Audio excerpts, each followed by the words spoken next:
and it's disgusting. So, moving on, last night I actually ran across this book, and it made me think of this book. Back in the late 90s, I think it was like 97 or 98, I went to this used bookstore back in Murraysville, Pennsylvania, where I used to live. And I went upstairs, and I was looking around. I wanted to find some good books to read. I was sick and tired of reading the garbage they were telling me to read in high school, and I just started college. And I went upstairs and I found the conspiracy government section. And I was like, oh, that's interesting. So I started thumbing around. And these two books were sitting right next to each other. Grabbed the first one, None Dare Call It Conspiracy. Short book, I'm going to read it. The next one, Who Runs Congress? I was already pretty aware in terms of geopolitically that everything's been fixed, everything's a sham. So I want to just go over these two books with you, and I encourage you to read them. They're great books, even though they were both written in the 70s, early 70s. They're great primers, and you will find many events in these books that kind of relate to what's going on today.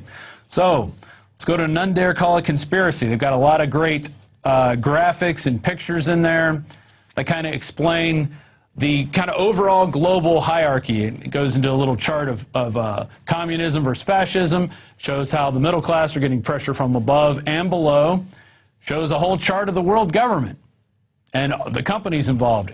Shows members of the CFR, including Eisenhower and the Kennedys and Kissinger and Nixon. Then we go to Paul Warburg, who was the main guy for the Federal Reserve, into bankrolling the Bolshevik Revolution. I bet you didn't know that. We put Trotsky in power. The Federal Reserve System did. And then there's a little chart on that about the people who are contributing money. They're also helping out Hitler. It's a big scam. And this book goes into it. Towards the end, there's a really great section called the 14 Signposts to Slavery. And I would like to read all 14 of these real quick. Restrictions on taking money out of the country and establishment or retention of a foreign bank account by an American citizen. Abolition of private ownership of handguns. Detention of individuals without judicial process. Can someone say NDAA? Requirements that private financial transactions be keyed to Social Security numbers or other government identification so that government records of these transactions can be kept and fed into a computer. Use of compulsory education laws to forbid attendance at presently existing private schools. Let's go to the next one. Compulsory non-military service. Those are your brown shirts. Or I guess in Obama's case, it's the red shirts. Compulsory psychological treatment for non-government workers or public school children.